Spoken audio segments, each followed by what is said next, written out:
Okay. Atma.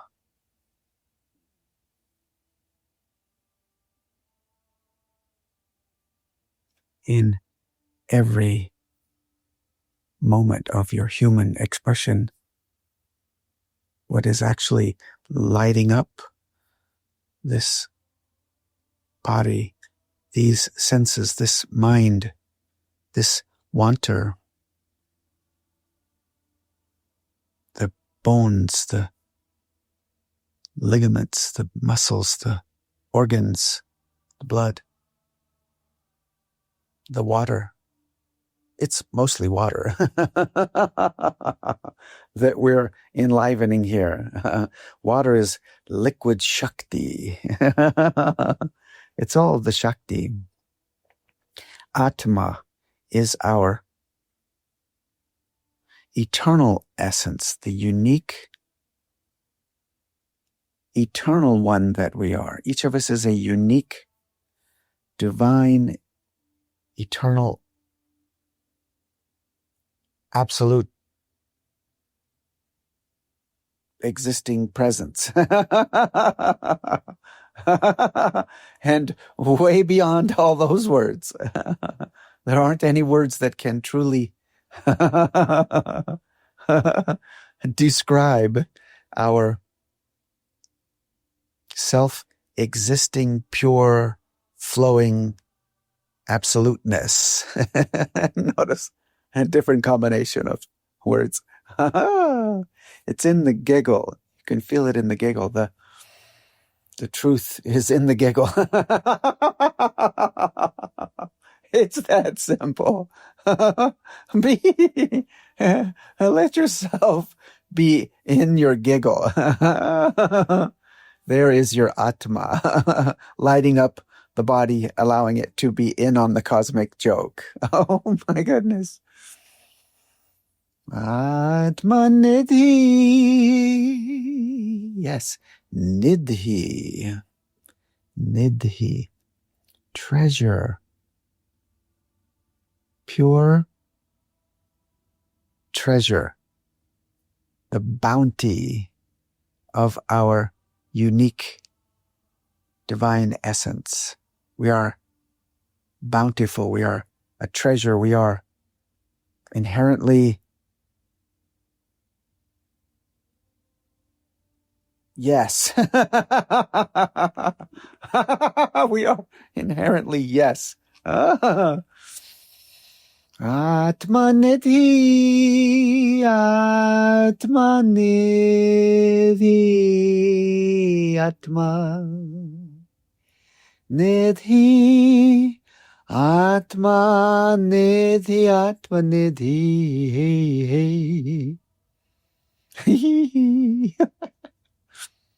Atma Nidhi. Each and every one that you interact with today, upon completing this recording, whenever you decide to be complete with it, you may stop. You may have already stopped. I might be only talking to a few people that have hung in there. But if you are still listening, everyone that you have ever interacted with, everyone you will interact with today, if you interact with people today, and everyone you will ever interact with is also Atma Nidhi, a pure treasure of eternal divine essence.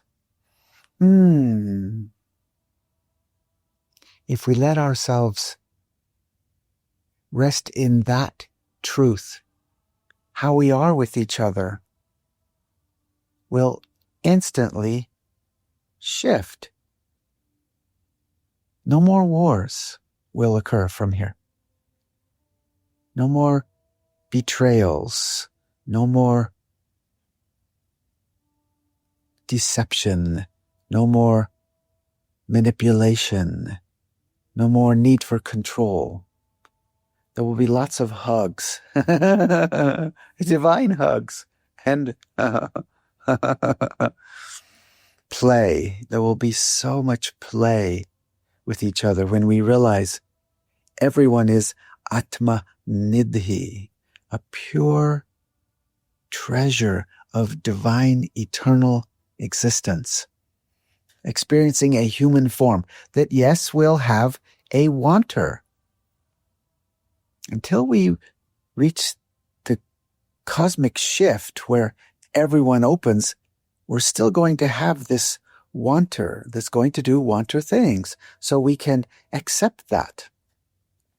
And when we're with each other, we can honor that who we really are is our Atma Nidhi, this pure treasure that our eternal essence is. And everyone's having this human experience. Now, many, many, many more people are now opening and resting back and interested in ways, natural ways, to directly experience Atma Nidhi, the treasure that they absolutely are. The more we abide in that through our practices, through our natural ways, chanting, the ones that I offer humbly from my direct experience, the name that thought practice, so beautifully, so naturally, so simply gives you a chance to be not so captured in thought. We're not in any way saying that the mind is wrong or bad, or that we need to be against the mind. We can honor the mind. Its function is to solve problems. And so we let it do that. But so much of our time, there isn't anything that's needing solving. So with the name that thought practice, it gives us a chance to change the habit of our attention to be so lost in the mind, so captured. In name that thought, we honor the mind. We name the thought. We simply don't chase after it. We name it. Remember, it emerged from the cat-mouse meditation that I learned at the ashram. We were invited to be the cat. Sit attentively and see if a mouse comes out of the mouse hole. If a mouse does come out of the mouse hole, we don't have to chase after it. We can name what kind of mouse it is and rest back and see if another mouse comes. If another mouse comes, we don't have to chase after it. We can name what kind of mouse it is and rest back and see if another one comes. Same with how name that thought practice emerged, the first person I ever sat with. And instead of teaching her cat-mouse meditation, it just came out of me in that moment. Be on the lookout for your next thought. And if a thought comes, tell me what it is. Inviting her to be in a state of wonder regarding the mind. Let's be in wonder. Are there some mice that come? Are there thoughts that come? If so, let's honor them. Let's name them. We don't have to chase after them. If we chase after them, then we will get pulled into the whole chase and the story that pulls us into. When we do name that thought practice, we can just name the thought and rest back and see if another one comes. If another thought comes, we honor it, we name it, we rest back, see if another one comes. What are we resting back into? Atma Nidhi, the treasure, the pure treasure of our divine essence, our eternal Atma. Yes, the treasure of our pure essence. Atma Nidhi. Atma Nidhi. Atma Nidhi. Atma Nidhi. Atma Nidhi. The living practice. Yeah, if we do get pulled in, that's okay. It's going to be part of our experience. We are going to get pulled into these thoughts. Those thoughts will pull us into some sort of story that might create some sort of emotions. And now we're affected. We're on the ride of that thought play. Took us into a whole thing. Now we're captured and we're feeling some kind of way. Yeah, that's going to be part of our experience. Okay, so we need a natural way to honor that when we're pulled into these emotions that get created when we get pulled into the thought stories. Living practice, we honor the feeling in the body. We're not going to distract from it or try to figure it out or solve it or change it or stuff it down. We're just going to let ourselves directly experience that energy, that Shakti. It's just Shakti. That's what emotions are. They're Shakti of a certain frequency where the wanter's wanting something that it's not getting. That's what creates frustration, annoyance, anger, resentment, disappointment, dissatisfaction, sadness. All of the emotions are Shakti that got contracted in the field because our wanter was resisting life, wanting it to be some other kind of way, to optimize it for us, to make it better for us. This is the dynamic. This is where those feelings we call emotions come from. So when that happens, that's okay. That's part of the play. We honor that. We let ourselves experience that. Where do you feel it in your body? We're not going to try to change it or solve it or figure it out or analyze it or distract from it or stuff it. We're just going to let it be experienced directly, realizing that it's Shakti. We let it flow like an energy river. And we also honor that that's not all that we are, that temporary Shakti flow that we call emotion. That's not all that we are, because we are also Atma Nidhi.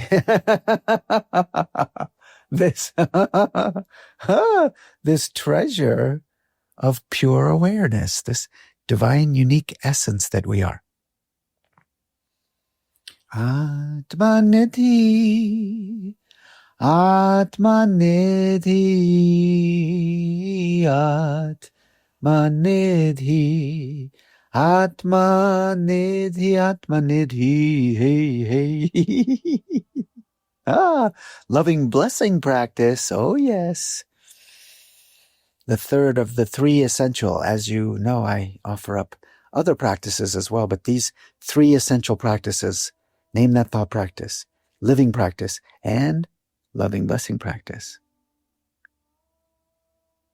We instantly get in touch with a being that we can feel love toward. It can be an animal, a person. And we let that love that we are be shared, naturally shared, emanated, given.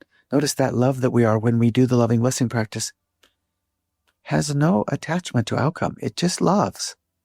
Doesn't need to be loved back. This is our true nature. We are this treasure that loves, that is pure, that is eternal, that is pure awareness, and is also pure love. Both. Sometimes we're just resting in the pure awareness aspect of what we are. And in the loving blessing practice, we get to directly experience the absolute love that we are, that has no conditions. Also, the loving blessing practice is so beautiful because if someone else comes into our awareness that we have, our wanter has some sort of, disturbance about, we get to see, do we withhold the love from them? If we do, that's okay. Don't judge yourself. Don't blame. Don't in any way feel bad about that. That's okay. Our wanter does that. Our wanter holds grudges, has grievance lists. Yeah, whenever they didn't do what we wanted them to do, our wanter adds another entry in its grievance list, and that justifies the withholding of the love to the wanter.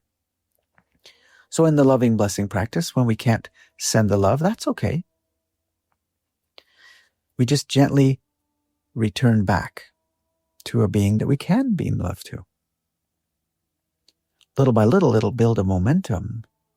And we'll notice we just become less and less interested in being right, holding on to our grievance list against them, and we become more interested in being love. And the love gets liberated. Oh, yes. Atma Nidhi, Atma Nidhi, Atma Nidhi. Atma Nidhi, Atma Nidhi, hey, hey. And we add in chanting. Ah, yes. It tunes this bioorganic sensory vehicle that we call the human body. The chanting tunes the instrument and allows it to play the music that it is capable of playing. This love, this pure awareness, this presence that we are, this eternity that we are, gets liberated, lived, shared. Oh, yes. Atma Nidhi.